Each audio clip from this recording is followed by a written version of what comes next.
Bueno, a continuación escucharemos a nuestra compañera Yanina Romaní, licenciada en Fonoaudiología, que coordina la Mesa 1. Aplausos. Bueno. Buenos días a todos, todas, todes. El nombre de la mesa es la patologización de las infancias y adolescencias, el autismo hoy, el TEA en cuestión.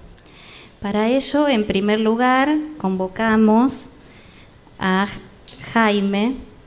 En primer lugar, voy a nombrar el título de la ponencia: La disputa por el diagnóstico temprano entre la casa de brujas y la transformación clínica.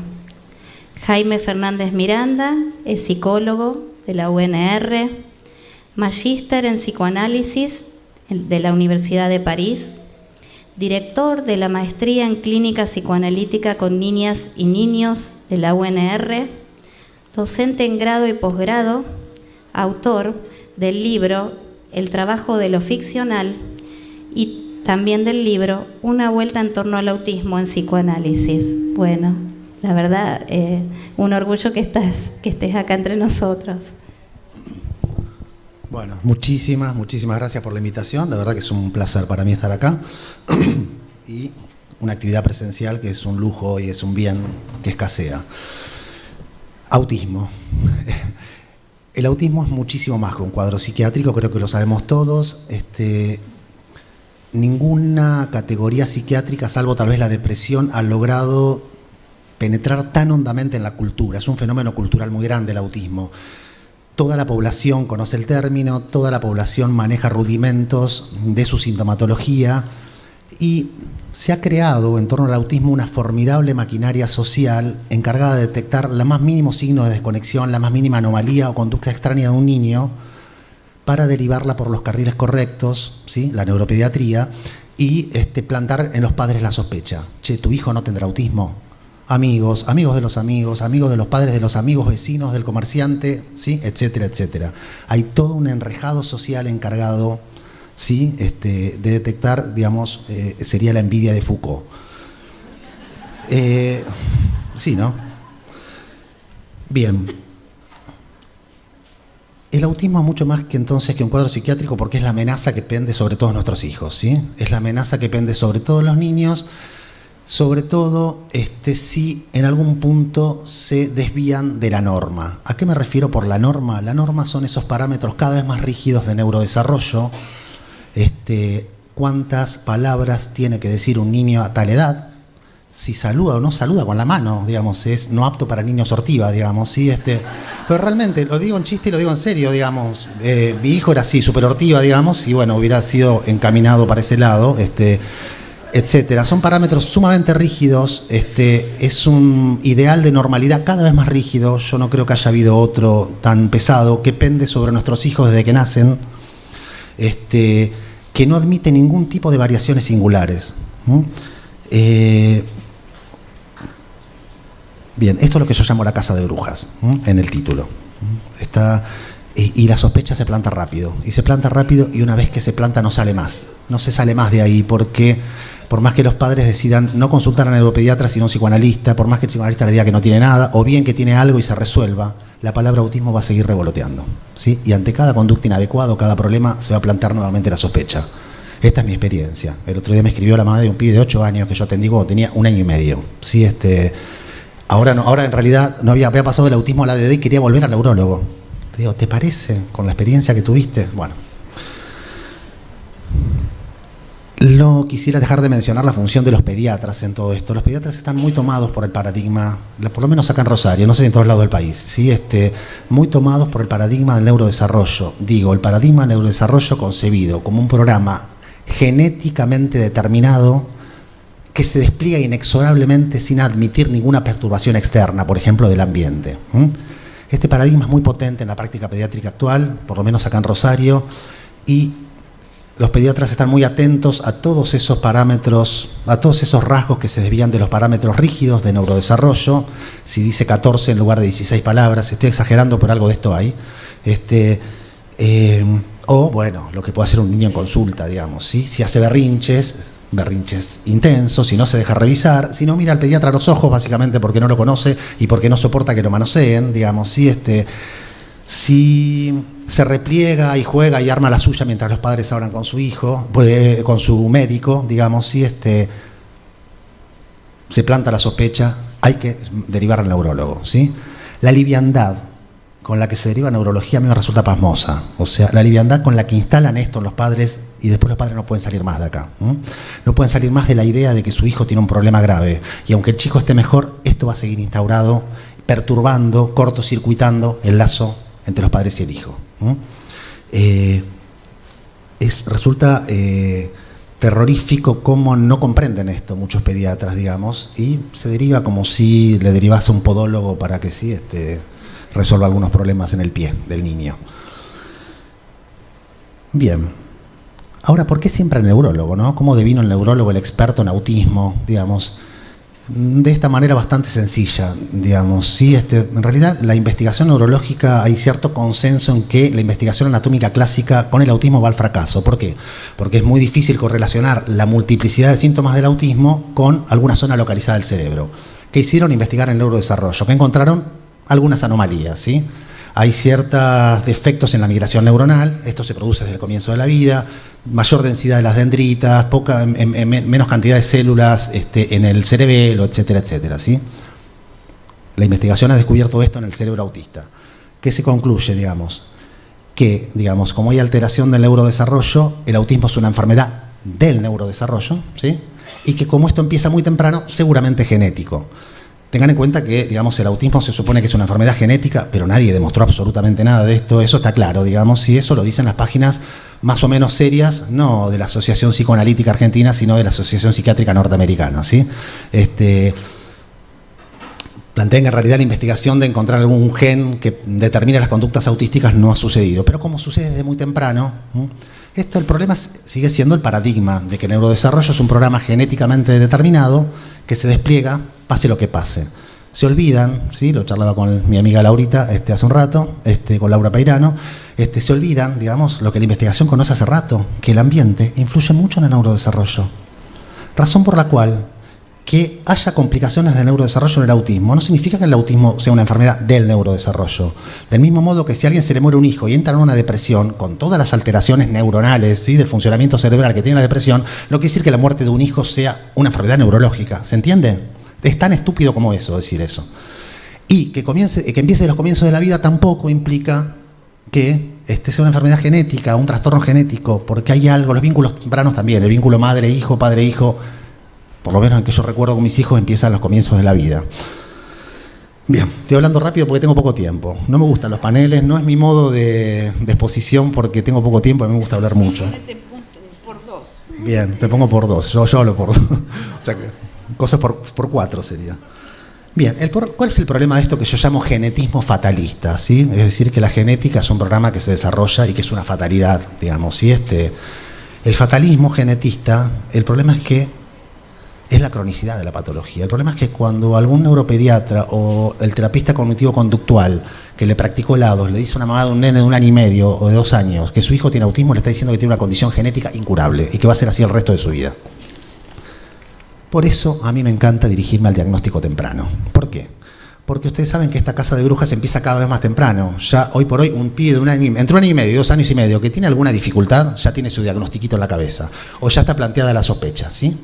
Ya tiene su A2 hecho, ya tiene su consulta con el neurólogo, ya está tramitando el CUD, etc. Esto ha producido un inesperado efecto, y es que muchos nos llegan a nosotros.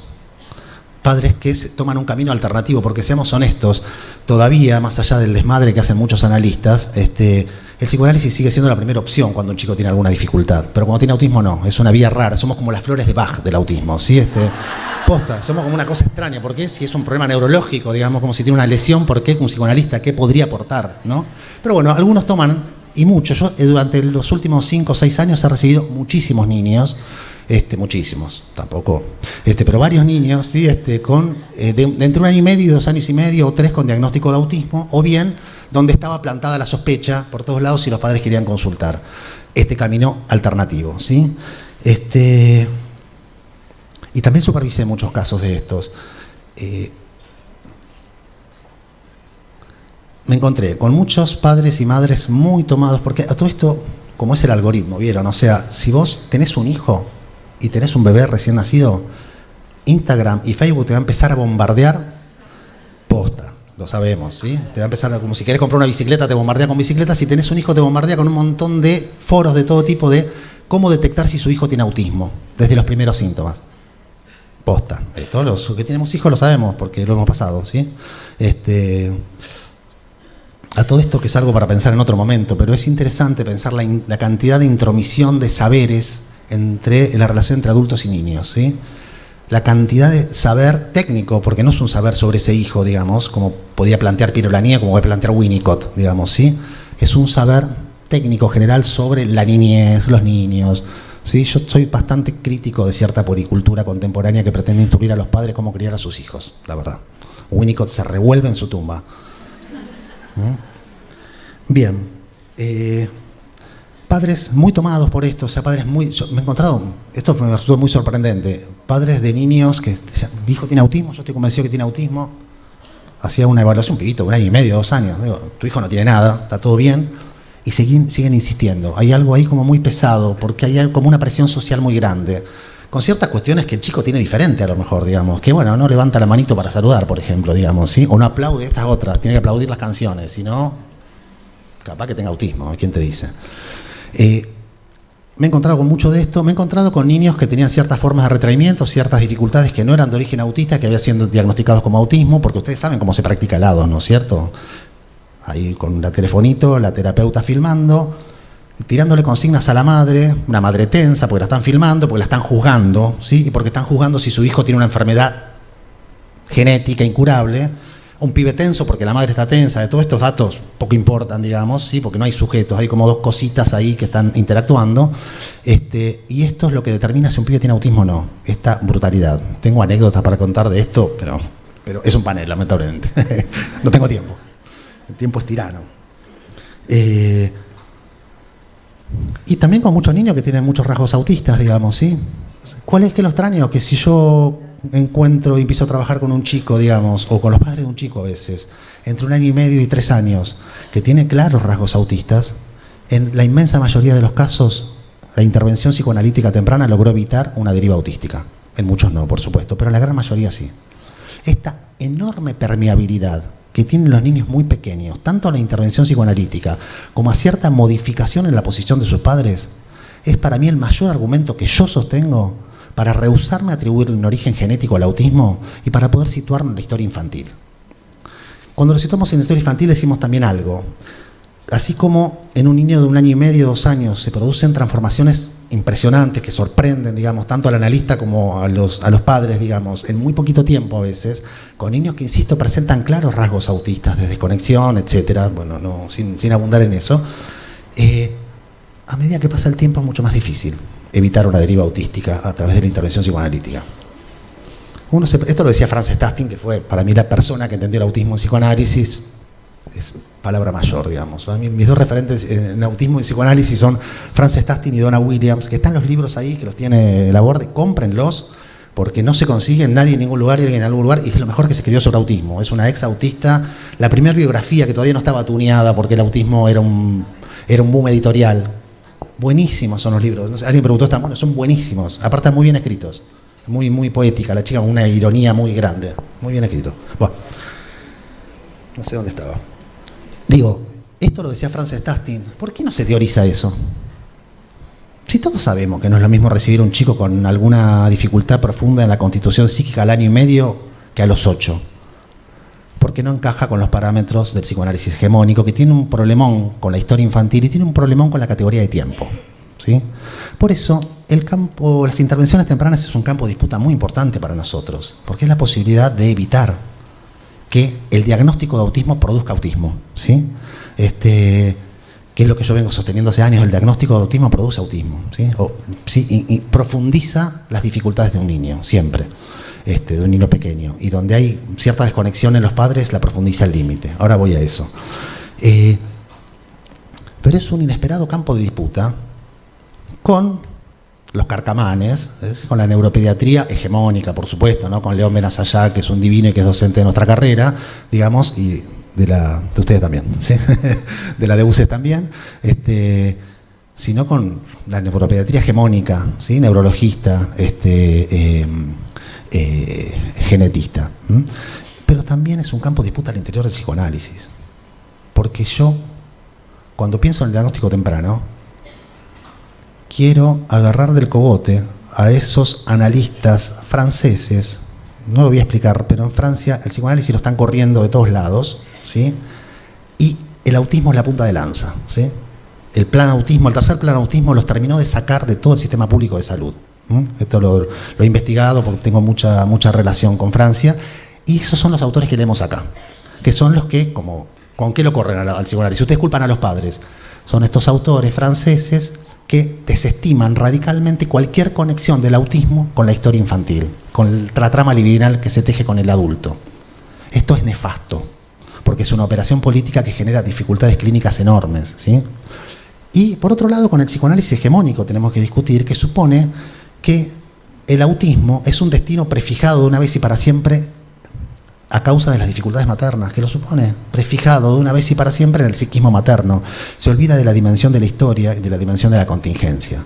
Por eso, digamos, cuando los terapeutas cognitivo-conductuales y los neuropediatras, en realidad, plantean esta alternativa muy astuta, por cierto, enfermedad genética o mala parentalidad, bad parenting en inglés, el autismo no está causado por bad parenting, eso dice la página de la APA oficial, grande. Son muy astutos, porque aparte dan en la tecla. El psicoanálisis culpa a los padres, y hay muchos analistas que sí.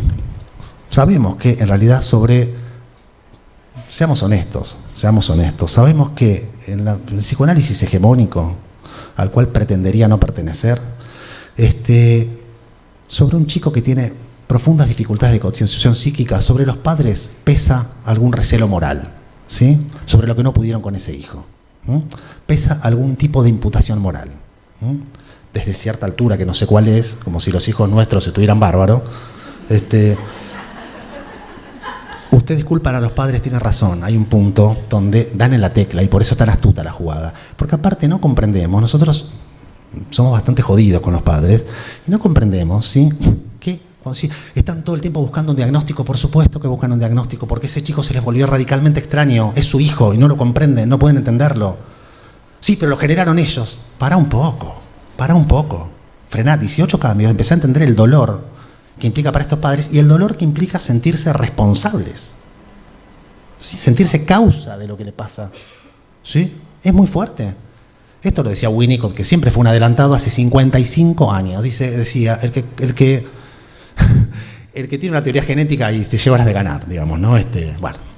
Pero porque nosotros planteamos mal las cosas, y la planteamos mal por esto. O sea, hay una conexión directa, ¿sí?, entre la imputación moral hacia los padres y esta teoría que supone que todo el autismo o todo por lo que pasa a un chico está ya contenido en el psiquismo parental, de una vez y para siempre, está fijada de antemano en el psiquismo parental, ¿sí?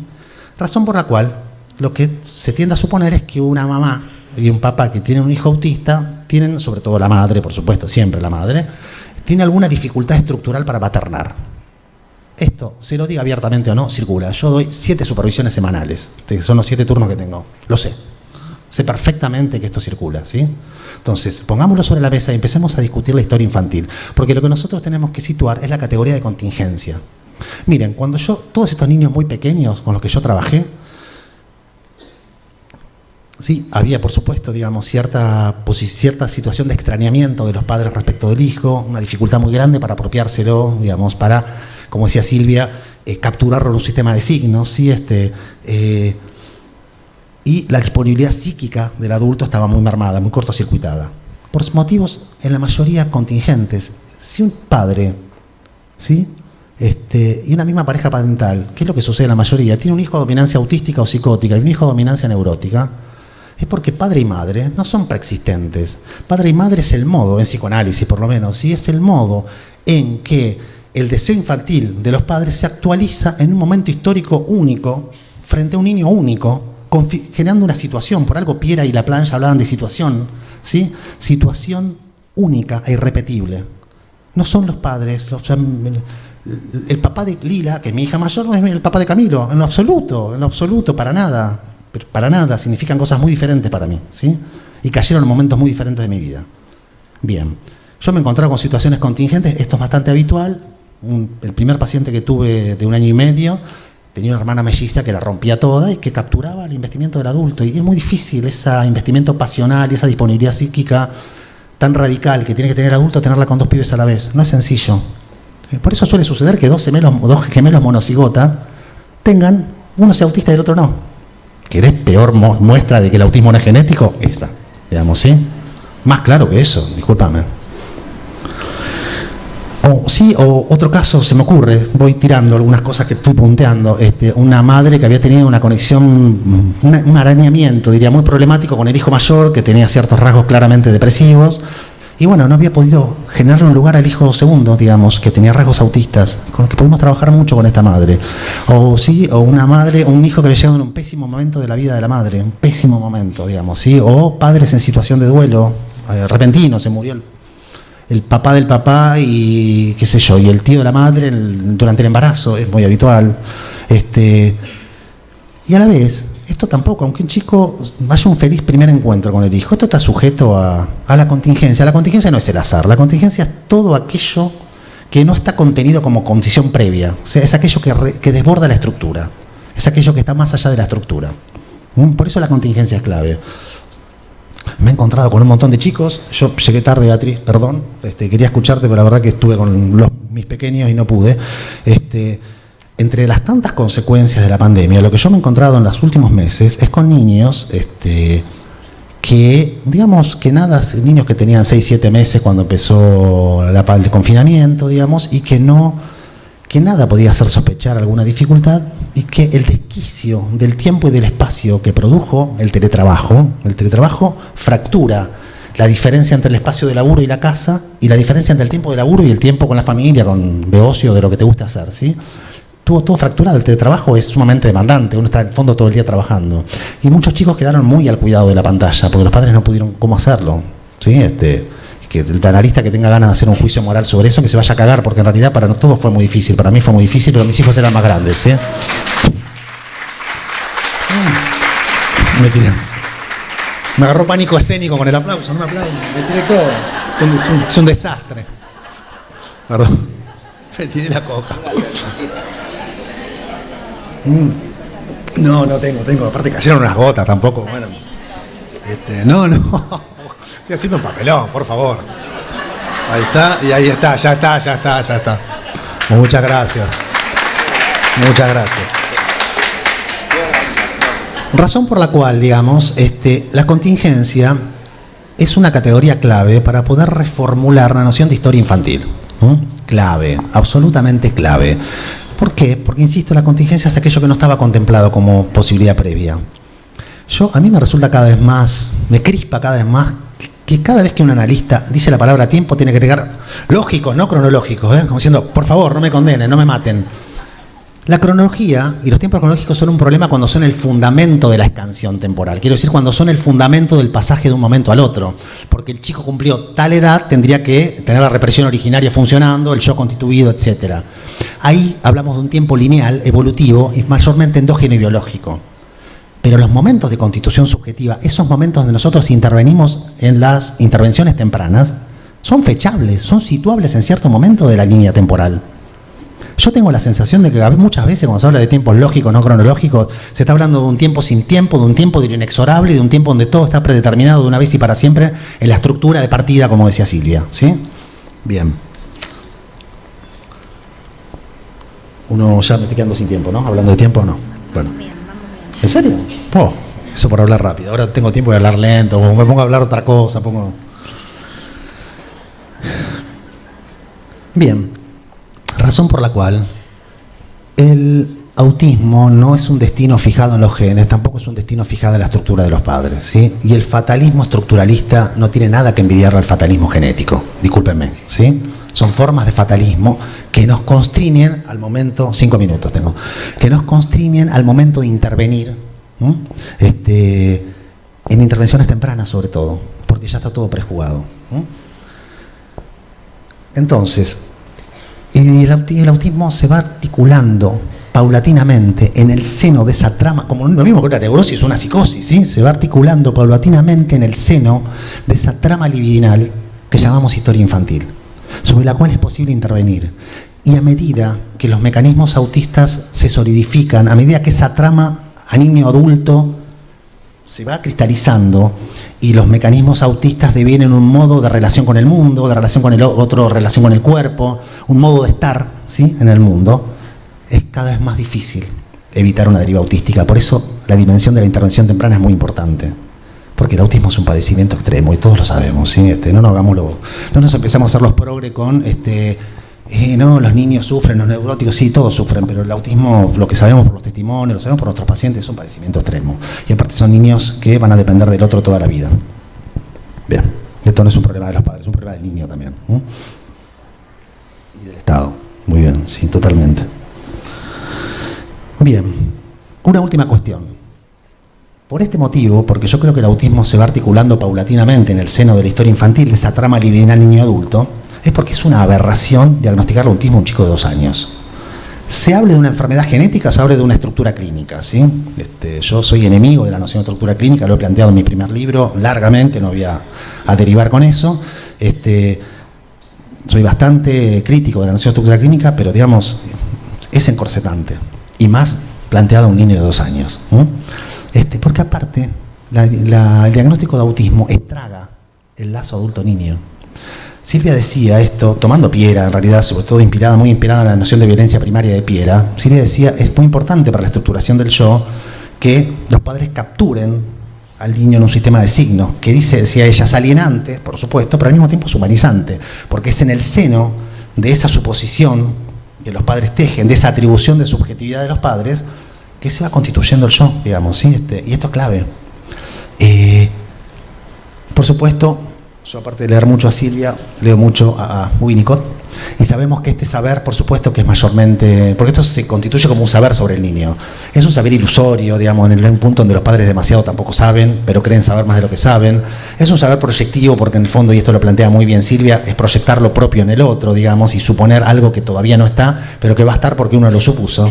Pero no creo que sea un saber arbitrario, si me inspiro un poco en Winnicott, porque creo que ancla en lo real del niño. ¿Qué quiero decir con esto? Cuando Winnicott decía, digamos, hablaba de esta disponibilidad psíquica radical, que llamaba preocupación maternal primaria, de esta sensibilidad, produce lo que yo suelo llamar una porosidad psíquica muy particular en el adulto, una permeabilidad psíquica que permite capturar algo de esa oscura otredad del niño. Rodulfo lo dice muy bien, dice, la preocupación maternal y primaria en el fondo es una experiencia impar de la otredad, única de la otredad, con lo cual ese saber parental ancla en algo. Bueno, eso es lo que cortocircuita el diagnóstico de autismo. Cuando no hay dificultades mayores, produce serios problemas con los cuales nos las tenemos que ver a veces los analistas, en el vínculo. Y cuando hay dificultades, cuando este saber de los padres es vacilante, cuando no se termina de armar, esta desconexión de los padres se profundiza para siempre. ¿Por qué? Por varios motivos. Primero, porque el que sabe ahora es el profesional. O sea, los padres no saben nada. El que sabe es el profesional, ¿sí? El neuropediatra, el psicólogo, etc. Primero están destituidos de ese lugar. Segundo, es un saber general. Es un saber técnico. Es como el saber de la puricultura, no es un saber sobre ese hijo. He trabajado mucho con madres que son pacientes mías o con madres cuyos hijos son pacientes míos en la idea de despejar toda esa maraña de saber cultural que hay en las redes y autorizar ese saber único que solo ellos tienen, porque es saber sobre ese hijo, sobre Juancito. Ya estamos. Listo, termino con esto. Es un apriete esto, no. En cualquier momento viene, entra el Patovica. Y sí, es un saber general, un saber técnico, un saber que se puede adquirir en Google. Y en tercer lugar, porque todo intercambio, a partir del diagnóstico, todo intercambio con el hijo estará mediado por una técnica. Me lo regaló una madre de un pibe que le habían diagnosticado autismo, que, confieso, ahora cuento esto en 2 minutos, digamos, se había roto el burbujero, porque se ve que una parte con burbujero, y fue a buscar otro, el pibe se alteró, entonces cuando le da un autismo leve, un TEA leve, digamos, una presentable psicóloga de la ciudad que todos conocen, de una institución que hace mucho dinero, y que le caga la vida a muchos pibes, le dice, pero bueno, ¿y lo del burbujero? Sí, lo del burbujero está, pero a mí me da un TEA leve y yo te recomiendo que hagas el CUT, ¿sí? Y que lo traigas acá y me pague el Estado a mí, digamos. ¿Sí? En esas condiciones, digamos, esta madre me regaló, después de que trabajamos montado en un chico que tenía alguna dificultad y ya no la tiene, digamos, me regaló el manual que le habían dado para ver cómo tratar a su hijo. Todo intercambio estaba mediado técnicamente. Me dice, te voy a hacer un regalo, me lo trajo, ay, me emocioné, porque nunca lo había visto yo. Dije, puta, ¿qué objeto de investigación para alumnos de la maestría, ser alumnos de la maestría acá? ¿Qué objeto de investigación ese manual? Impresionante, impresionante. Porque, nada, todo, contacto con el hijo, las horas, cuántas horas tenía que jugar, a qué tenía que jugar, cómo tenía que jugar, cuándo se tenía que sentar y cuándo estar parada, todo contacto con el hijo estaba mediado por la técnica. Razón por la cual, y nosotros sabemos cuando recibimos niños con diagnóstico de autismo a los 8 o 9 años, sabemos cómo una parte fundamental de su historia infantil, al interior de la cual se fue estructurando el autismo, fue el diagnóstico. Es un punto siempre de inflexión, un punto clave, donde lo que venía mal se profundiza y lo que no venía mal empieza a estar mal. Bien, ya está. Gracias, muchas gracias. Bravo. Muy bien.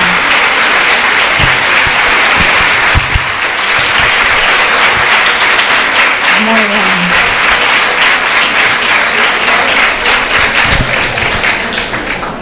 bien. Bueno, ahora vamos a escuchar a la segunda ponencia, cuyo nombre es ¿Qué nido para las niñas del neoliberalismo?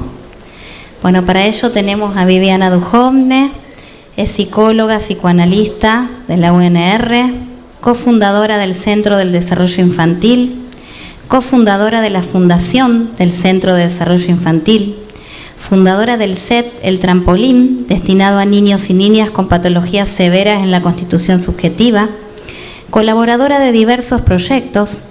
Ha publicado en colaboración con otros en medios gráficos locales y nacionales. Autora y compiladora de Para no remar en la arena, Psicosis y autismo en la infancia, una clínica institucional, y colaboradora de la revista Trampolineadas.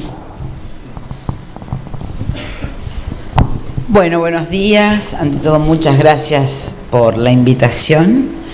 Voy a tratar de compartir con ustedes un fragmento de una especie de investigación que vengo llevando a cabo. No sé quién puede ponerme el power.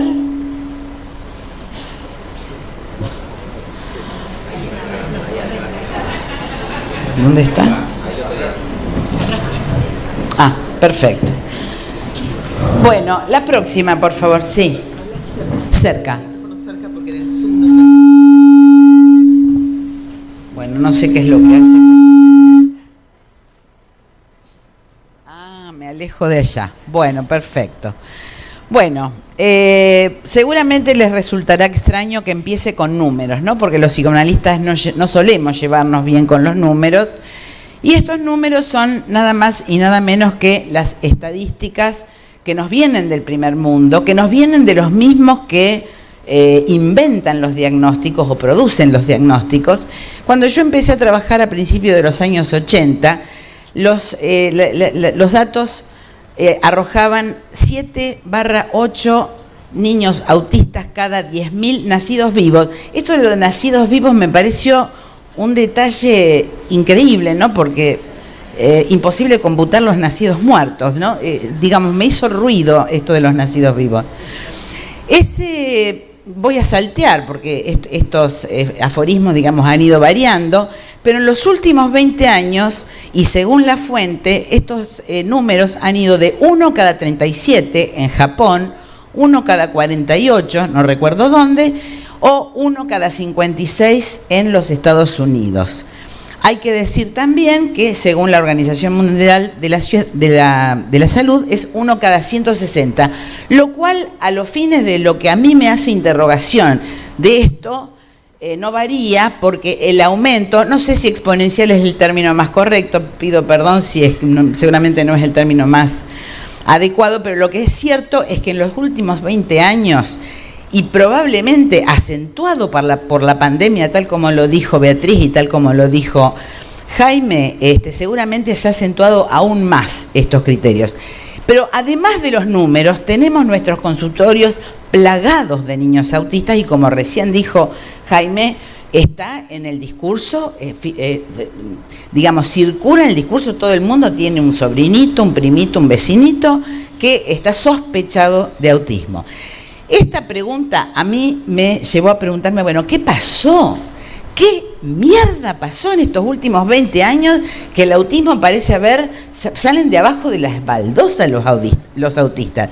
Por más que, por supuesto, yo hago la salvedad que estos números están producidos por los mismos organismos que producen el DSM-4, el DSM-5, etcétera, pero los vemos, digamos, no son solo números, los vemos, los atendemos, están integrados en nuestras escuelas, nos la tenemos que ver los pediatras, los neurólogos, bueno. La próxima, por favor. Entonces, esto me ha llevado a preguntarme si se tratará solamente de una sobrediagnosticación, que sin duda es, y coincido totalmente con lo dicho acá, que el diagnóstico crea o puede crear la patología. Ay, gracias, a ver si me lo choco. Coincido, pero también es cierto de que esos niños nos están interpelando constantemente con sus gritos silenciosos, vamos a llamarlos así. Entonces yo me he formulado esta pregunta: ¿se tratará solo de sobrediagnosticación o se trata de una epidemia? Cosa que ya se dice con bastante frecuencia. La próxima, por favor.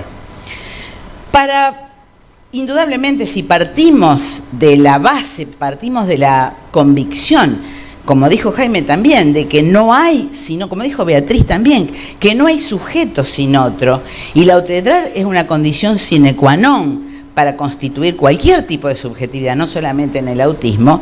Entonces vamos a ver, esto yo dije cuando lo escribí, pensé que era como una especie de papilla de Lacan, porque quería que sea entendible y espero haberlo logrado. El gran otro designa la alteridad radical, la otredad que trasciende la otredad ilusoria de lo imaginario, ya que no se asimila por identificación. Lacan equipara esta alteridad radical con el lenguaje y la ley, de tal modo que el gran otro es lo simbólico, particularizado para cada sujeto. El otro debe ser considerado un lugar. El otro es la atmósfera simbólica que envuelve, ¿no? Creo que tiene bastante que ver con lo que venimos conversando. El otro es la época, sus ideales, sus valores, su violencia, sus paradigmas, sus enigmas, podríamos decir también. Entonces la pregunta sería, ¿cómo es en esta época el otro de la cultura necesario para la constitución de un sujeto sujetado al lenguaje? Próxima, por favor. Bueno, para responder a esta pregunta he dado una especie de paseo, de rodeo, por algunos filósofos contemporáneos, de los cuales voy a hacer como una especie de boceto muy rápido, porque si no me va a faltar mucho tiempo. Byung-Chul Han es un filósofo norcoreano instalado, radicado en Alemania, es profesor universitario en Heidelberg y está considerado lo que se llama un filósofo situacional, que eso, a mí me encanta, la verdad, leerlo, porque es como si hiciera una radiografía de la época contemporánea. Y dentro de su vasta obra he tomado algunas. La próxima, por favor. Y me interesaría, como está muy reducido, muy sintetizado lo que digo, que ustedes vayan haciendo el ejercicio, digamos, que si estos son características del otro, ¿qué efectos tendrá en los recién nacidos, ¿no? Que nacen en este nido? Estamos hablando de que eso simbólico, esa atmósfera que rodea, es lo que estamos, o lo que Byung-Chul Han y los otros autores que voy a tomar tratan de radiografiar, por decirlo así. Entonces, la ausencia de lo privado en lo público es una modalidad de ausencia de diferencia entre el adentro y el afuera. Bueno, además está decir que es uno de las operaciones fundantes del sujeto, ¿no? La diferenciación entre el yo y el otro, entre el yo y el afuera, entre el adentro y el afuera. Hay también un debilitamiento entre la realidad y lo virtual. La tecnología produce un aislamiento amontonado. Se trata de un tipo de lazo particular que excluye la dimensión del cuerpo. Nuevamente, vayamos tomando nota de estas cosas. La próxima, por favor. En otro libro que se llama La agonía del héroe, fíjense aparte los títulos divinos que tiene el coreano. En la agonía del Eros sostiene que hay un decaimiento de los lazos amorosos, un creciente consumo del porno, lazos pasajeros, predominio de lo inmediato y fugaz. Hay otros autores que dicen prácticamente lo mismo con distintas palabras. La próxima, por favor. En otro libro muy interesante que se llama En el enjambre, analiza la forma en que la revolución digital, Internet y las redes sociales han transformado la esencia misma de la sociedad. Se ha formado una nueva masa a la cual llama el enjambre digital. Una masa de individuos aislados, sin alma, sin acción colectiva, sin sentido y sin expresión, que fíjate, ¿no?, lo que decía hoy a la mañana, más temprano Beatriz, con respecto a esto de la toma de los colegios, como eso es una acción colectiva, ¿no?, que de alguna manera logra zafar de esta otredad. La próxima, por favor. La desaparición de los rituales, los ritos, dice Byung-Chul Han, son acciones simbólicas que dan forma a una comunidad. Y se formula dos preguntas. ¿Por qué las formas simbólicas propias de los rituales cohesionan a las sociedades? Y segunda pregunta que se formula, ¿cuál será el efecto de la desaparición de esos rituales? Yo particularmente, y lo dice él también, no es que lo digo yo, pero creo que se van variando los rituales, no creo que hayan desaparecido los rituales, ¿no? Hay otros. Por ejemplo, Halloween, cuando yo era chica, no existía. Bueno, la próxima, por favor. Bueno, el ritual es un enorme significante que permite que una comunidad reconozca en ellos una identidad. Vayamos, yo les pido que vayan haciendo, después si no, en las preguntas podrá salir, pero que vayan haciendo el ejercicio, ¿no? Como, digamos, si ante la ausencia del ritual, tomando a Byung-Chul Han, hay una identidad que queda aflojada, flexibilizada, debilitada. Se puede pensar un ritual como un mandato a cada miembro de una comunidad, algo que debe ser así. Y acá podemos poner los modelos patriarcales, podemos poner cuántas palabras debe de ser un niño al año y medio, digamos, qué es lo que se manda a hacer. Próxima, por favor. Bueno, ahora saltamos, digamos, rápidamente a un autor francés contemporáneo, Gilles Lipovetsky. La próxima, por favor. Voy a tomar de él solo un libro, La Era del Vacío, qué nombrecito. Bueno, La Era del Vacío, donde caracteriza la sociedad posmoderna como la era del narcisismo apático, el consumismo, el hiperindividualismo, la deserción de las costumbres tradicionales. Dice algo parecido a lo que vimos recién. Impera el hedonismo instantaneísta, la pérdida de la conciencia histórica, el descrédito del futuro, cosa que también comparte con Bifo Berardi, ¿no? Yo porque te escuché esta mañana y dije, bueno, estamos más o menos en la misma sintonía. La próxima, por favor.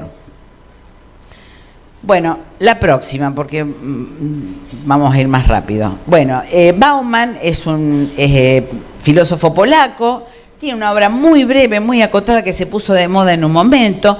Próxima, por favor. Yo de él solamente voy a tomar un concepto. La modernidad líquida es uno de sus libros, el otro es el amor líquido. Yo no conozco otros, por lo menos. Bauman habla del amor líquido, que refiere a las relaciones fuertes como un peligro para los valores de autonomía personal. Y acá me voy a detener, porque bueno, ¿a qué llamará autonomía personal, no? El ser libres. Esto parece ser el nuevo paradigma. Hay que ser libre, hay que hacer lo que uno quiere, hay que darse los gustos, uno se lo merece. Hay que ser exitoso según los criterios de éxito que se nos impone también desde los modelos neoliberales. Entonces, ante eso, las relaciones más consistentes se tornan en un peligro, ¿no? Por eso hay tanto Tinder, hay tanto chongo, hay, bueno, lo que querramos, digamos, pero las relaciones más consistentes, digamos, están como, no han desaparecido, por suerte, pero no son tan fuertes como en otro momento. Las relaciones por Internet se convierten en el modelo para las relaciones en la vida real. Se buscan más conexiones que relaciones, ya que no necesitan implicación ni profundidad. La próxima, por favor. Bueno, y Lacan, que no necesita presentación, que es un psicoanalista que ha revolucionado las ciencias sociales en su totalidad, que se sigue estudiando, nos seguimos rompiendo la cabeza tratando de entenderlo, pero del cual voy a tomar solamente un concepto, que es el de discurso capitalista. Próximo, por favor. Bueno, los 4 discursos. El discurso, sí vamos a hablar de qué es un discurso. Un discurso es una organización de la comunicación del lenguaje específica de la relación del sujeto a los significantes y al objeto, determinantes para el sujeto y que reglan las formas del lazo social. Por lo tanto, un discurso es un lazo social.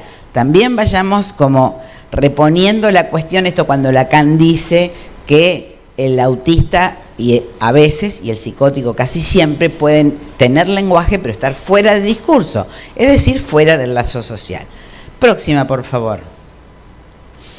Bueno, presenta el discurso capitalista en el 72, pero los discursos son modos de lazo social. Sin embargo, el discurso capitalista no es un lazo social, sino más bien lo dificulta. El discurso capitalista está destinado a estallar. Sustituye al discurso del amo, el discurso capitalista. No voy a detenerme acá porque si no, no nos vamos más.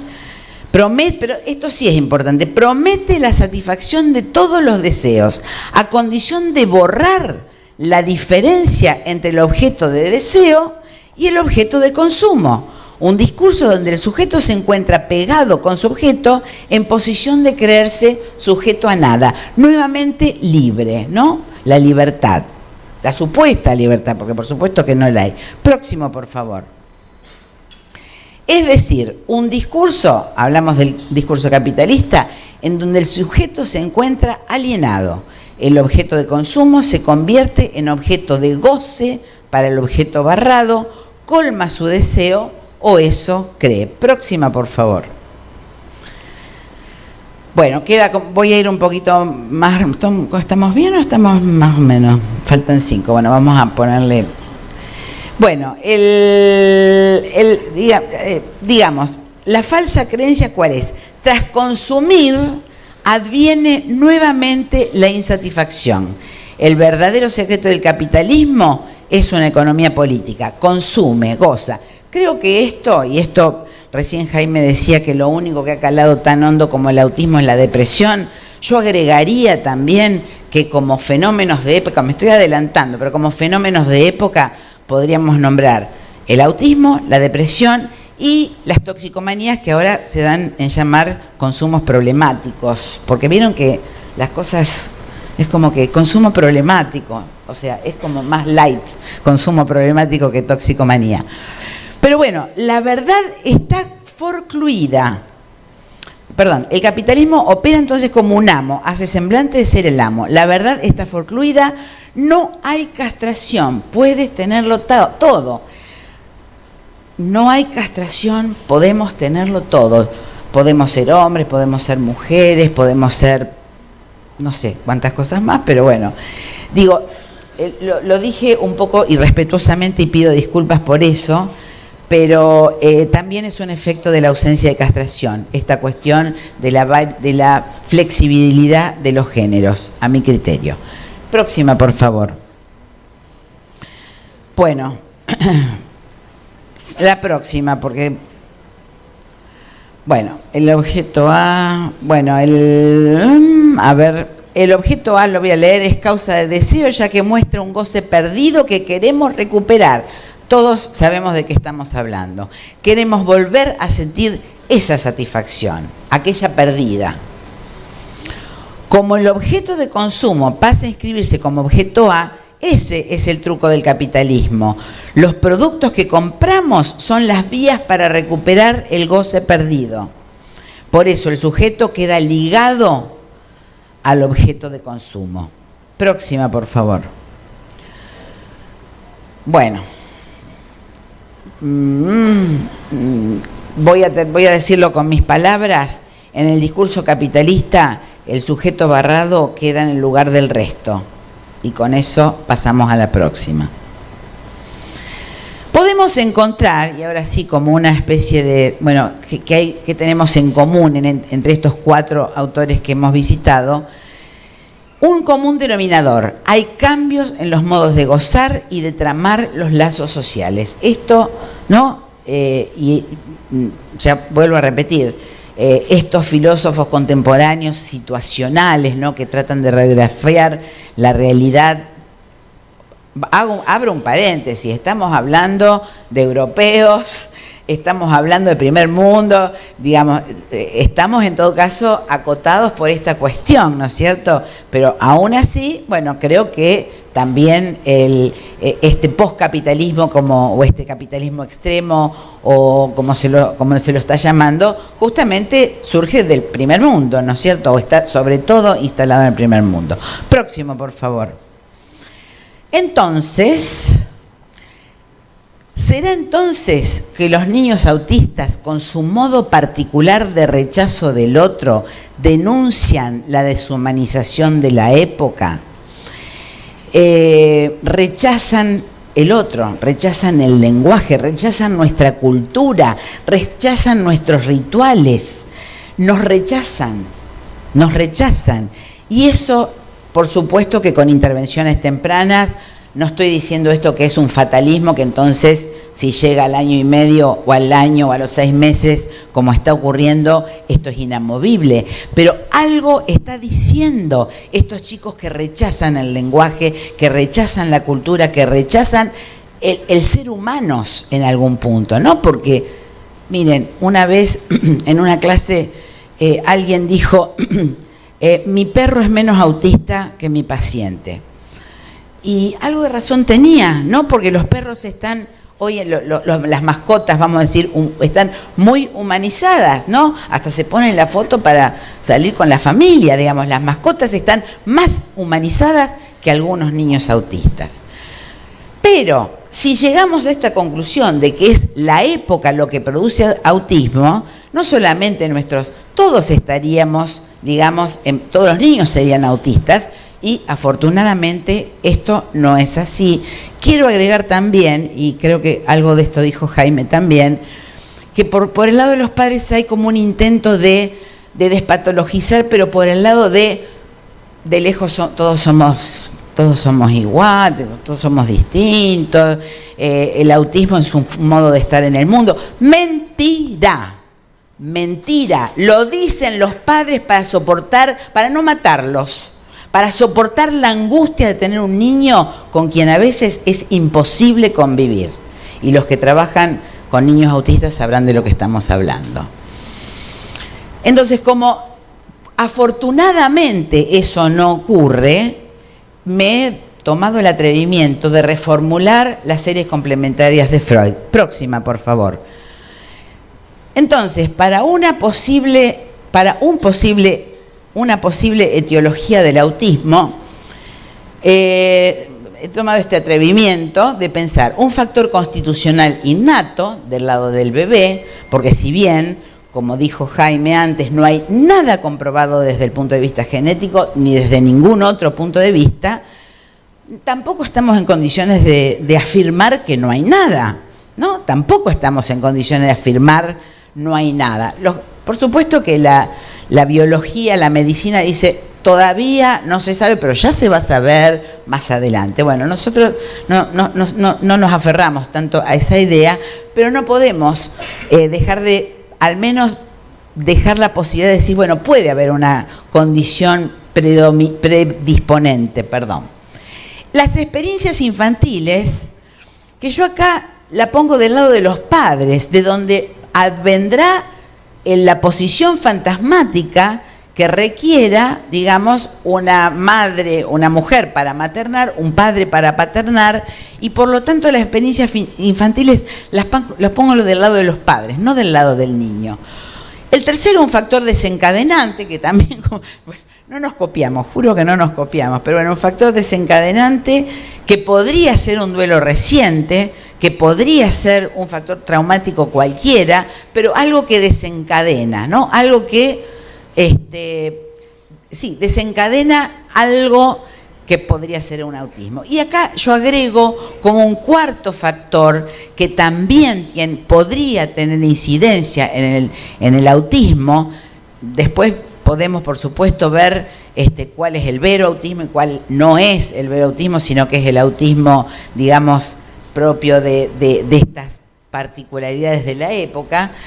Pero lo epocal, en tanto otredad necesaria, fundante del sujeto, como un factor más que incide, a mi criterio, en la cantidad enorme de autismo, a tal punto que se podría decir que es una época que está signada, como dije antes, por el autismo, por las depresiones, por la segregación, eso lo dice Lacan también, por la voracidad económica. Ahí ya nos salimos un poco de lo que es del orden de la salud mental, ¿no es cierto? Pero dentro de la salud mental, como rasgo de la época, el autismo, las depresiones y las toxicomanías.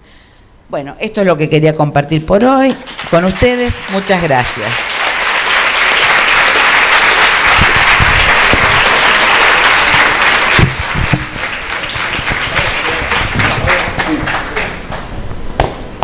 Bueno, para terminar, vamos a escuchar la última ponencia. ¿Una epidemia de autismo después de los barbijos? Para ello tenemos al doctor Juan Bassen, psicoanalista, especialista en psiquiatría en las infancias y adolescencias, ex docente de farmacología, es jefe de residentes del Hospital de Niños Ricardo Gutiérrez. Se desempeñó en varias jefaturas y subjefaturas en el Hospital Tobar García, cofundador y es coordinador del programa Cuidar Cuidando, actual secretario general del Foro Infancias Cava, autor de numerosos libros, en los últimos de los cuales tenemos Niños o Cerebros, cuando las neurociencias descarrilan, y el último que recomiendo, Después de los barbijos, 10 claves para comprender el sufrimiento de las infancias y adolescencias hoy. Bueno, gracias, muy contento de estar acá. Ahí vamos a pasar el power desde el fondo. Creo que van a notar una gran confraternización entre las cosas que dijo Beatriz, lo que acaban de decir Viviana y Jaime. Estuve lucubrando si podría ser que hubiéramos sido separados al nacer, pero no me dan los números, así que creo que también vale la pena pensar cuáles son, además de las semejanzas, las diferencias que puede haber y hacerlas trabajar. Cada 20 minutos un chico es diagnosticado con autismo. Esto es un cartel en un aeropuerto. ¿Qué hace un cartel en un aeropuerto? Hablando de autismo. No es una revista médica, no es un lugar científico, un aeropuerto. Bueno, quienes analizan el discurso de esta asociación, que es Autism Speaks, dicen que es porque quieren crear la sensación de que hay una epidemia, y lo logran, está claro, ¿no es cierto? Avanti. Los números que ya dio Jaime, el espectro es una idea de borroneo luminoso, borronea los bordes y a borrón hay cuenta nueva. Entonces 67 chicos por día, un chico cada 166, un varón cada 58. Antes, como recordaban, era uno cada 2000, más o menos. Un chico por una gran escuela y ahora tendríamos un chico por aula, ¿no? Siguiente. 1 de cada 50 escolares de Estados Unidos padece autismo, ¿no? Siguiente. Temple Grandin. Hoy Albert Einstein ha sido diagnosticado con algún tipo de autismo. Y, como dice ella también, tal vez hoy no hace falta ser autista para estar dentro del espectro autista. Siguiente. Esto es un workshop de INECO. Parece que ellos también se están empezando a preguntar, ¿no?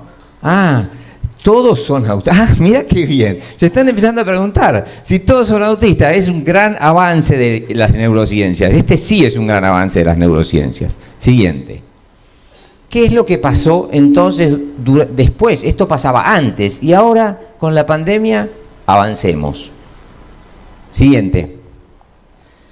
Presentar síntomas de desconexión, repliegue, ensimismamiento, falta de comunicación, ritualizaciones implica autismo. Subestimaremos como Gregor Samsa los cambios ocurridos como él, que a los pocos días de estar convertido en cucaracha, estaba muy preocupado por cómo iba a hacer para subir al colectivo, para volver al trabajo. Avanti. Y el impacto de la amputación de la fuera, al que ya nos hemos referido, ¿no? Me gusta más como sos cuando hay visitas, claramente. Hay algo de eso que se extraña, que se extrañó y que produjo extrañezas. Siguiente. Propongo entonces pensar, 1, no descontextualizar, sino sensibilizar. 2, no patologizar, sino descifrar. 3, no medicalizar, sino singularizar. 4, no sacar el cuerpo, sino degustar. 5, no subestimar, sino dimensionar. 6, en las aulas, no abrumar, sino acompañar. 7, no discapacitar, sino alojar. 8, no mecanizar, sino metaforizar. 9, no legislar por patología, a eso me refiero, sino integrar. Y 10, no desesperanzar, sino transformar. Siguiente. Lo primero del no descontextualizar, sino sensibilizar, tiene que ver con esto que ya fue mencionado todo el día de hoy. Las problemáticas son en las infancias y no de las infancias. A ver, avancemos con este videito, a ver si se escucha. Esto es un Amor y Anarquía, una serie no muy buena, pero este es un diálogo entre dos señoras que están muy preocupadas porque han pasado por momentos muy difíciles y una le cuenta a la otra cómo superó el trance. A ver si se puede ver el video. Capaz que no. ¿Y? No. Volvé. Se ve que no se puede cliquear el video. Bueno, una le dice a la otra que la pasó muy mal, pero por suerte, dice, he recibido mucha ayuda, me hice, digamos, recibí antidepresivos, ansiolíticos, todo tipo de psicofármacos, dice, y conseguí una terapeuta cognitivo-conductual bárbara, dice. Y así, sí, dice. Ella me dijo, mira, tenés que hacer como poner un botón que diga stop, ¿no? Pensá, imagínate un botón que diga stop en vos. Entonces, cada vez que sientas algo, pon stop. Y ahora dice, estoy bárbara, ya no siento más nada. Entonces le dice, ¿querés que te pase el teléfono? No, dice la otra. Bueno, siguiente.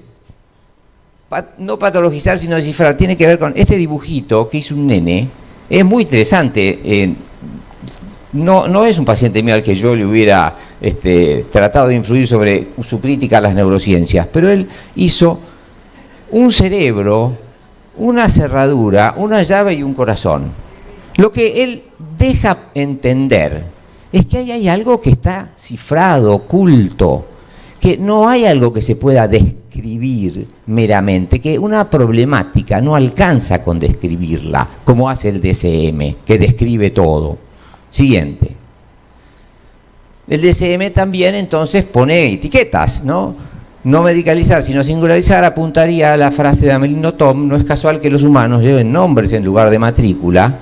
El nombre, dice ella, es la llave de la persona, es el delicado ruido de su cerradura cuando queremos abrir su puerta, es la metálica melodía que hace que el don sea posible. Es muy distinto un nombre propio que una etiqueta. Siguiente. Entonces, ahí viene el deslizamiento del diagnóstico a la clasificación, de la clasificación al código, del código a la contraseña. ¿A qué me refiero con esto? Siguiente.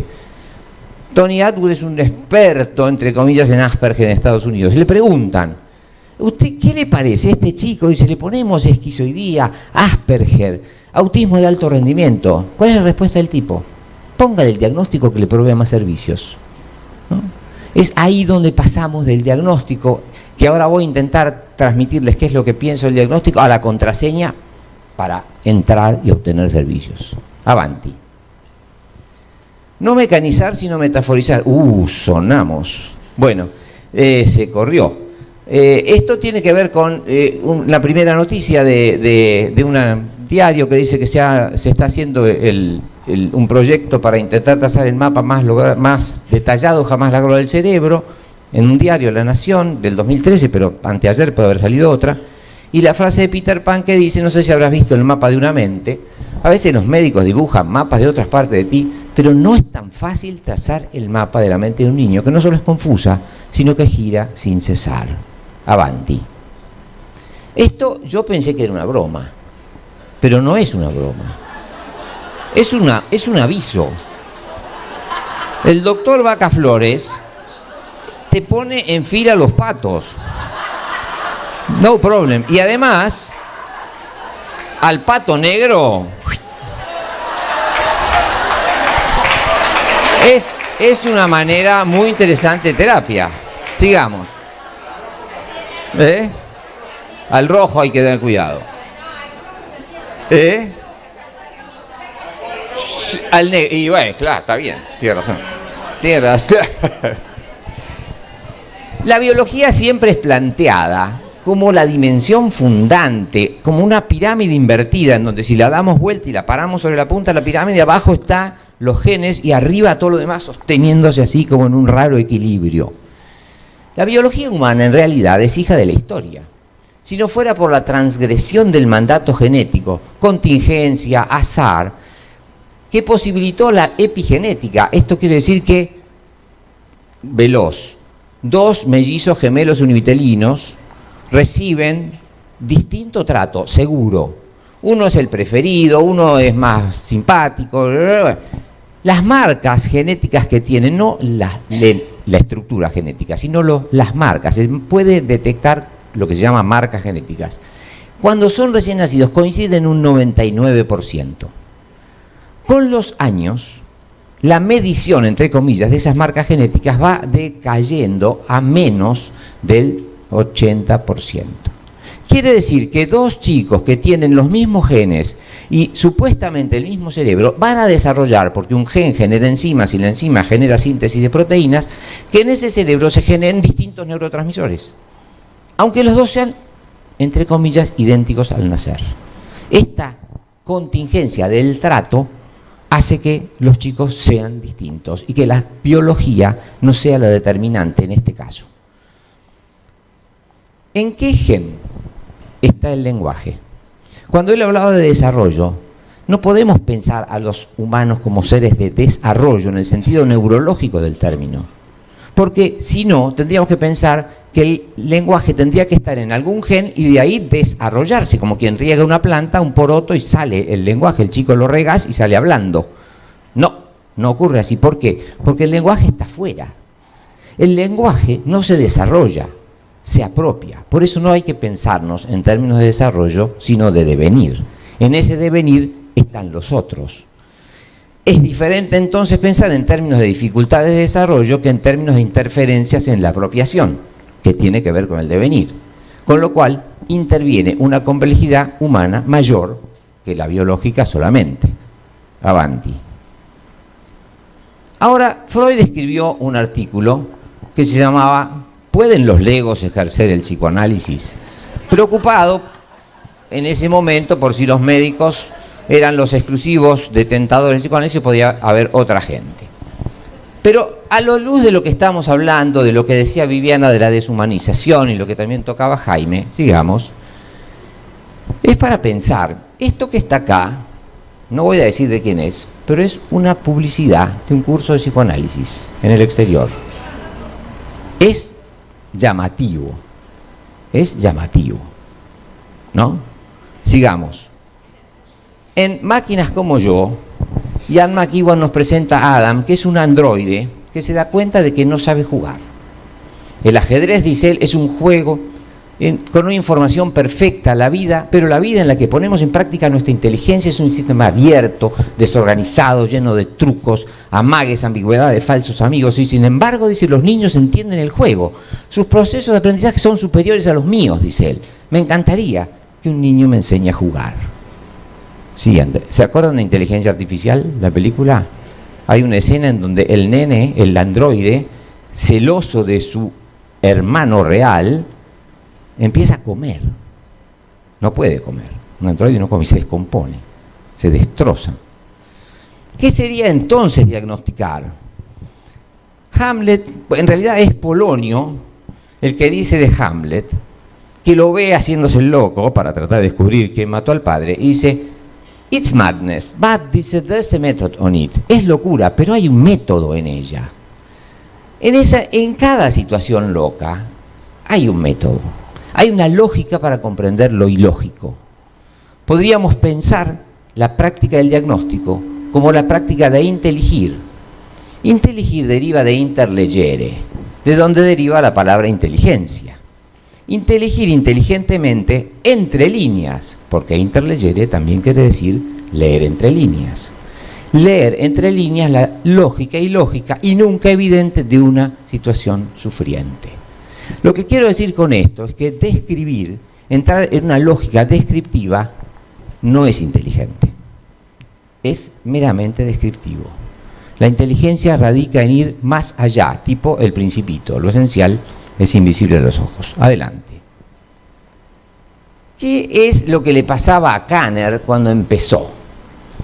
Kanner mantenía un criterio muy estricto en la delimitación del cuadro descrito por él. En los años 50 sostuvo muchas discusiones frente a lo que consideraba él pseudodiagnósticos. En los 15 años posteriores a la primera descripción, diagnosticó muy pocos casos de autismo. En el 58 relató que en 19 años había recibido en consulta menos de 8 chicos por año en su clínica de Baltimore, que era el centro de referencia y clarificación, no clasificación, diagnóstica más importante, y que de esos solo 1 por año podría considerarse verdaderamente autista.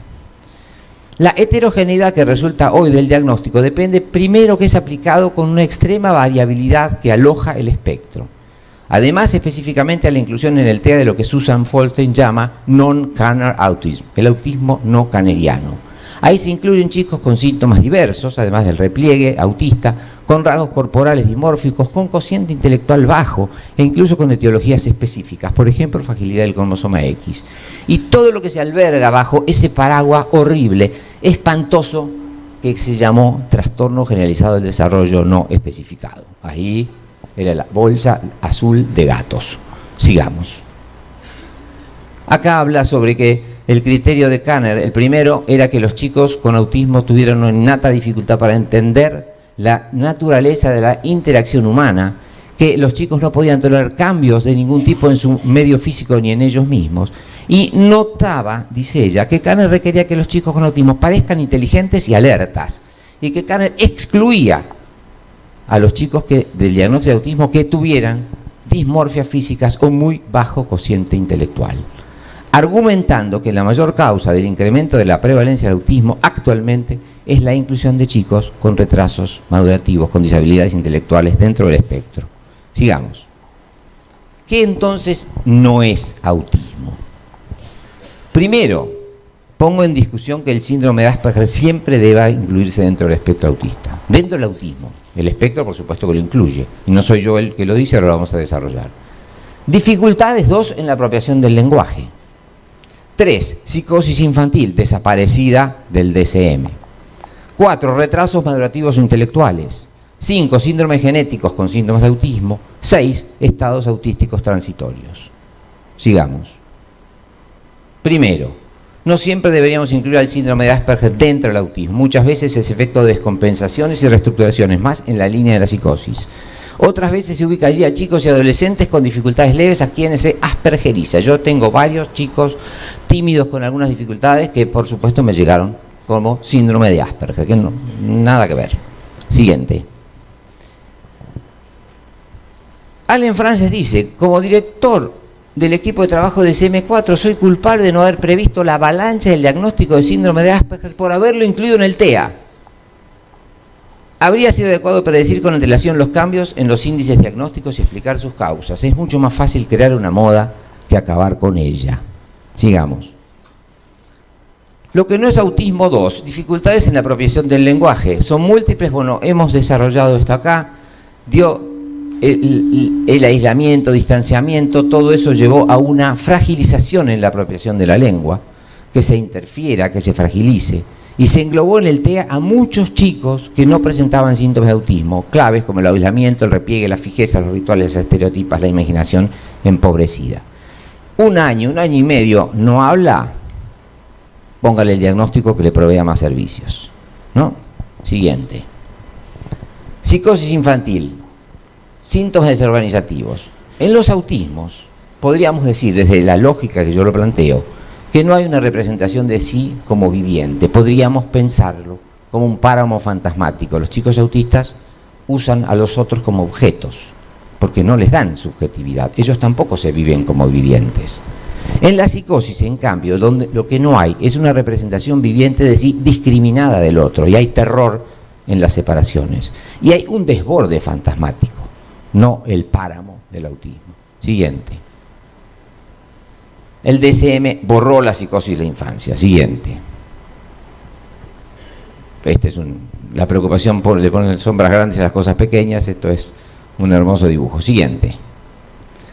Retraso madurativo. Se calcula que más del 25% de quienes están bajo el paraguas del espectro y gracias a esa bolsa de gatos que era el llamado trastorno generalizado del desarrollo no especificado, padecen dificultades madurativas y o cognitivas. Avanti.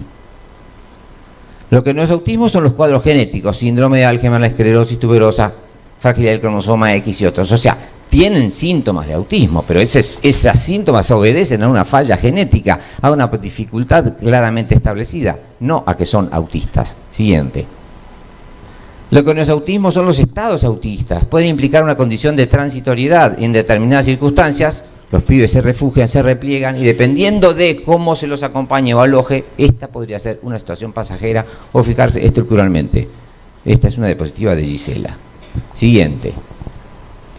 Entonces, el TEA es como un gran bosque azul, pero si desagregamos estos cuadros, el autismo vuelve a ser un padecimiento poco frecuente cuyos rasgos centrales son el repliegue, la desconexión, acompañados en grado variable pero importante de una limitación en la apropiación de la lengua, la imaginación, pero conservando al inicio capacidades intelectuales que podrían sin duda, obviamente, irse deteriorando con el tiempo, aun cuando no son un dato de partida.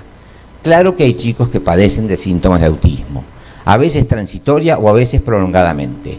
El espectro favorece innegablemente que eso se englobe y homogeneice con otros chicos que padecen otros cuadros. Esa diversidad debe ocurrir en la vida. No deberíamos etiquetar y crear instituciones para autistas. Esto me parece que es un error grave, porque les hace muy bien estar y compartir con chicos que padecen otras dificultades. Yo tengo una experiencia en el zoológico muy interesante al respecto. Pero sería bueno mantener cierta precisión diagnóstica, pues esto permitiría evitar la masivización de abordajes al estilo. Autista igual, terapia cognitivo-conductual, terapia más, de vuelta 2 veces, más terapia para que no falte, más terapia ocupacional, más psicopedagogía, más musicoterapia, más estimulación temprana, más psicomotricidad, más neurología. Todo eso en forma de multiterapias que no son una verdadera interdisciplina. La multidisciplina es como cada maestrito con su librito. La interdisciplina sería algo así como lo que dijo Panzeri del fútbol, la dinámica de lo impensado. A ver, ¿qué es lo que yo no sé y que otro me puede transmitir? ¿Qué es lo que no sabemos de esto, de esta situación, de este chico que no es de libro, como nadie es de libro? Siguiente. Tampoco seguramente vamos a poder cliquear acá, ¿no? A ver si se ve el video o no. Estamos mal con los videos, pero no importa. El papá de Sam va a una reunión con la terapeuta y le dice, ¿sabe que yo lo veo mejor a Sam? La terapeuta le dice, perdón que lo interrumpa, dice, pero no hay mejoría en el autismo. Es un cuadro genético, hay avances y retrocesos, pero no hay mejorías. Cállese, mire lo que está diciendo. Siguiente. Aquí tenemos a Magritte. En este cuadro que se llama clarividencia, es lo que puede ocurrir y ocurre. El otro día recibí un nene medicado con 5 psicofármacos al que la mamá, la psiquiatra le dijo que tenía una degeneración neuronal progresiva y que iba clarividencia. El pibe le saqué los 5 psicofármacos, quedó con 1, está mucho mejor. O sea, evidentemente contrastamos esa clarividencia. Pero Magritte ya sabía qué es lo que iba a salir del huevo. Él pinta el ave porque ya sabe lo que va a salir. Eso es lo que no debemos hacer nosotros. No tenemos que ser clarividentes. Siguiente. Bueno, esto es una frase de Waterhouse, que es una estudiosa del autismo norteamericana, que dice que independientemente del nivel de influencia genética sobre el autismo no puede tener una fuente genética unitaria. cualquier porción del autismo que pueda contabilizarse como respondiendo a una base genética, estos factores genéticos incluyen una gran variedad de variantes, de elecciones o duplicaciones, combinaciones y variaciones genéticas y cromosómicas. Están muchos síntomas juntos, si fuera así. Consecuentemente, no habrá una base genética que pueda establecer para el autismo. Habrá muchos diferentes patrones de variadas y combinaciones de bases genéticas para individuos con autismo. Te quedan 5 minutos, a vos. Siguiente. Entonces, Humberto Eco dice, todo problema complejo tiene una única solución sencilla o explicación, la equivocada. Vamos, otro. Creo que tenemos que terminar con esto, como decía Jaime. Bettelheim tenía una estatua de una madre de piedra en su escuela ortogénica de Chicago, y a cuánta persona entraba y decía, ven, así es la madre de estos chicos, fría y dura como una estatua, ¿no? Tenemos que terminar con esto. Los padres de autistas en Estados Unidos, cuando se organizaron por primera vez, hicieron un primer congreso y se pusieron una tarjeta identificatoria que tenía la forma de una heladera para darle un poco de humor. Siguiente. Y ahora una intervención y un comentario. Este es un poema de Rilke, una elegía. Es difícil, pero ya van a ver cómo la vuelta que le damos. Él dice, porque el caminante no lleva al valle un puñado de tierra, la inefable para todos, sino, dice, una palabra conseguida, pura. No estamos aquí para decir casa, puente, surtidor, puenta, cántaro, árbol frutal, ventana, todo lo más, sino para decir, compréndelo, para decir así como las cosas mismas nunca en su intimidad pensaron ser. Ahora vamos a Lucas. Siguiente. Lucas tiene 5 años y vino hace un tiempo, obviamente, serio, triste. Su hermano mellizo, no autista, lo aventajaba en todo. No hablaba en primera persona, tampoco jugaba nada. Con el correr de los encuentros expuso sus miedos, el principal de los cuales era ser chupado por el inodoro, ¿no? Esa acción, esa succión, fue escenificada, obviamente, en las sesiones, y yo hice un juego que era entre chupar y soplar. Entonces, él empezó a soplar y a chupar. Cuando empezó a soplar, me soplaba. Entonces yo me iba contra las paredes, soplado por la potencia de su soplido.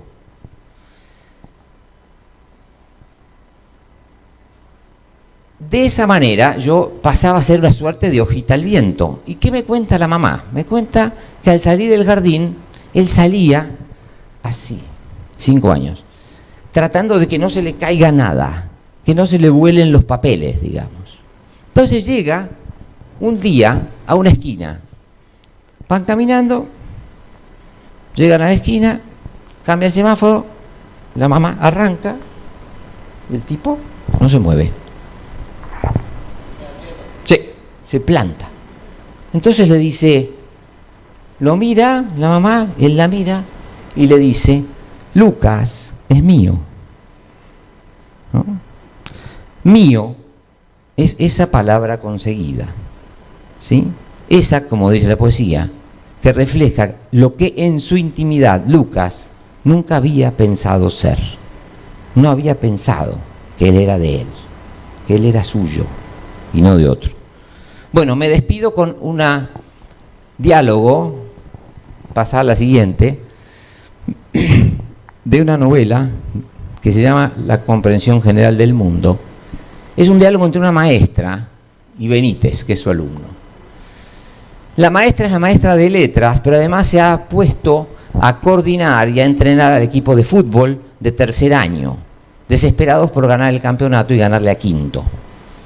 Entonces tiene un diálogo con Benítez y le dice, fíjense qué semejanza va a tener esto con lo que decía Adam.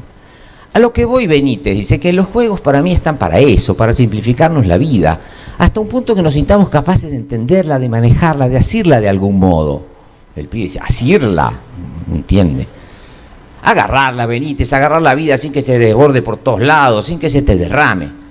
Me parece que no la entiendo del todo, profe. A ver, dice, el fútbol, pero no solo el fútbol, el juego, cualquier juego nos provoca eso, unas pocas reglas. A este juego se juega así. ¿Seguís sin entenderme? Nada. Mira el fútbol entonces, una cancha con ciertos límites, 2 equipos, 2 arcos. Un objetivo siempre, meter la pelota en un rectángulo empujándola con las manos. Un objetivo secundario, que los rivales no hagan lo mismo. El resultado, que es el que lo consigue más veces, eso de meter la pelota en el rectángulo, gana, que es lo que hace Boca. Y ganar es vivir, como perder es morir. Ahora, dice 2 metáforas, mentirosas como cualquier metáfora, pero fáciles de entender. ¿Ahora me seguís? La vida es un embrollo, Benítez. Personas que te quieren, personas que no, personas que llegan a tu vida, personas que se van, deseos que te asaltan, pesadillas que te persiguen, ideas que te parecen geniales y son una estupidez, sueños que se hacen polvo, no sabes cómo plantarte, para dónde apuntar, qué hacer, qué sentir. Pero en cambio cuando juegas al fútbol todo es clarísimo, tus compañeros, tus rivales, un deseo, un peligro, una sola manera de seguir con vida, un único modo de espantar la muerte. ¿A qué? Siguiente. Me parece que ahora la entendí. Uno no sabe cómo funciona el mundo. Nadie. Pero cuando uno juega algo que le gusta, parecería que sí. Como si uno encontrase la clave para entender el funcionamiento de todo el mundo. Me gusta tu idea, Benítez. ¿Cuál idea, profe? Esa, que jugar es como entender el funcionamiento general del mundo. Te felicito. Es una idea bárbara. Y yo tuve esa idea, usted dice. Claro, Benítez, claro que sí. Bueno, siguiente. Una más. Una invitación para les Rosanines. Próximo viernes vamos a presentar el libro con un dúo. Por allí tenemos y con Andrea y Marcelo. Y un comentario más. Charlando en los pasillos me he encontrado con gente que tenía interés o pensaba en la posibilidad de armar forums, como lo comentaron aquí las locutoras profesionales que tenemos. Hay una mesa específicamente para eso. Así que toda persona que ande perdida en la vida y quiera armar un fórum en alguna localidad del país, del extranjero o de la galaxia, se dirige a esa mesa. Gracias. Bueno.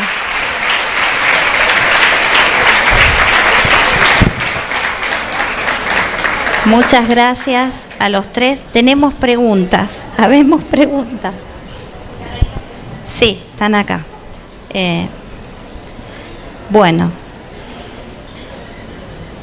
preguntan sobre el incremento de presentaciones de tipo autista en los niños.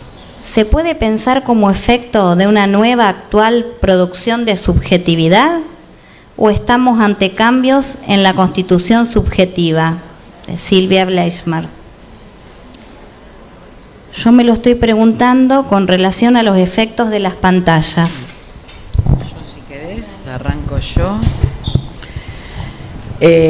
Bueno, la respuesta es sí.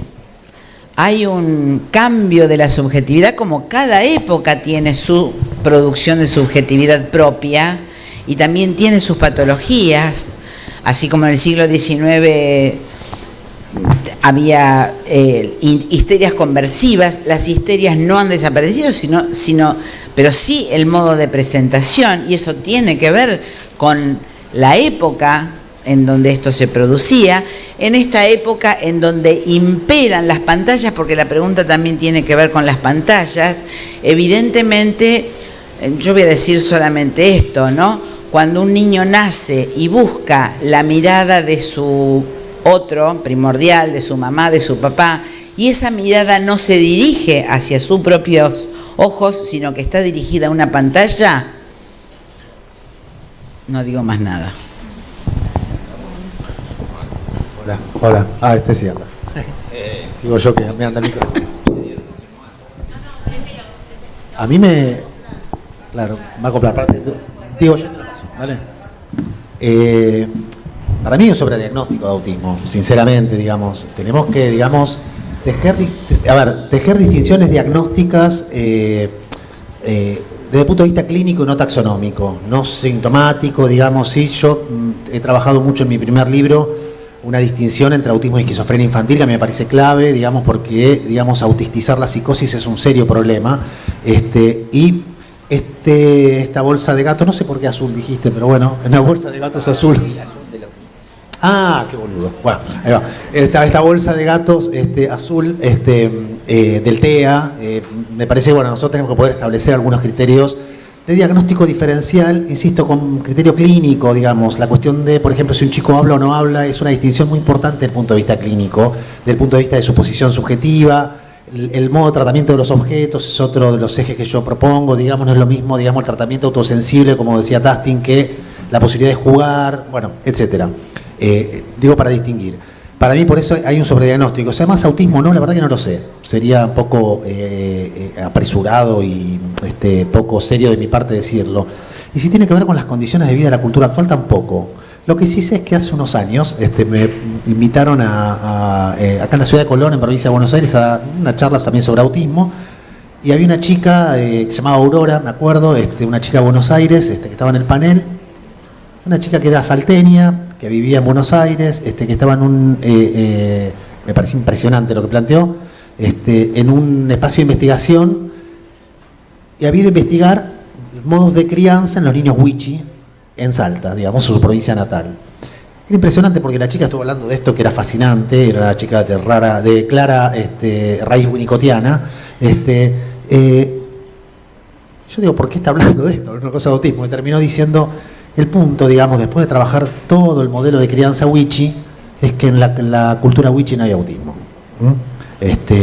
Lo cual me pareció impresionante, porque digo, bueno, evidentemente hay algo en las condiciones de crianza, hay algo, digamos. Sería muy apresurado, muy poco serio, digamos, a empezar a avanzar, me parece que yo empiece a avanzar sobre eso. Pero me parece que sí hay algo que es todo un programa de investigación, poder pensar, es un programa de investigación freudiano en el fondo, cómo... Freudiano digo porque el malestar en la cultura es un poco eso, ¿no? El malestar en la cultura es como Freud muestra, como ciertas formas predominantes del malestar, donde predominaba la culpa. Hoy la culpa viene en desuso, digamos, ¿no? Tenía que ver con una moral de época y que el malestar podía ser pensado como el reverso de ciertos ideales de época.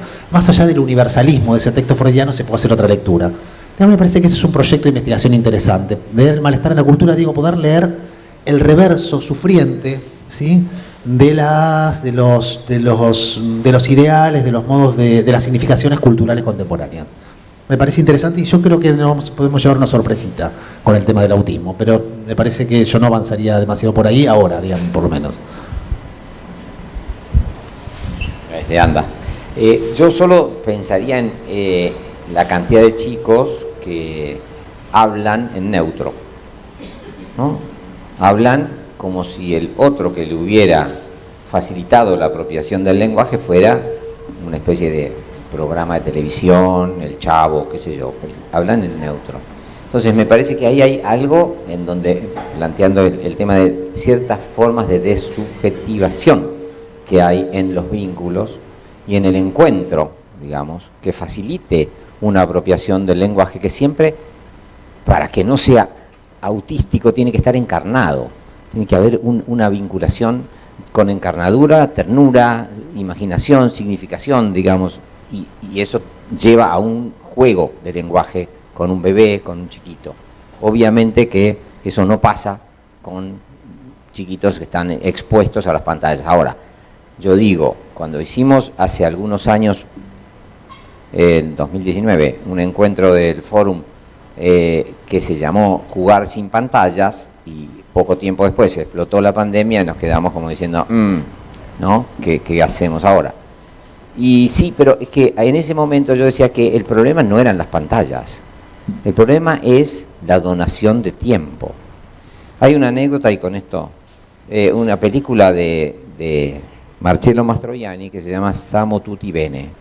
La hija de Marcello tiene una hijita, que es la nieta, le pide a Marcello que la vaya a cuidar porque ella quiere salir. Entonces ella sale y Marcello se queda y le dice, mirá, ponerle la televisión, era de una película de los 70. La nena está así, una bebé que tendría 10 meses, mirando la televisión hipnotizada. De repente hay una explosión, se rompe la televisión y la nena empieza a llorar desesperadamente. Y al rato vuelve a estar igualmente tranquila y la cámara se va alejando y muestra lo que había hecho el abuelo. La había puesto frente al lavarropas, haciéndolo girar, ¿no? Quiero decir, este problema no es de las pantallas, es un problema del tiempo que podemos o no podemos donar.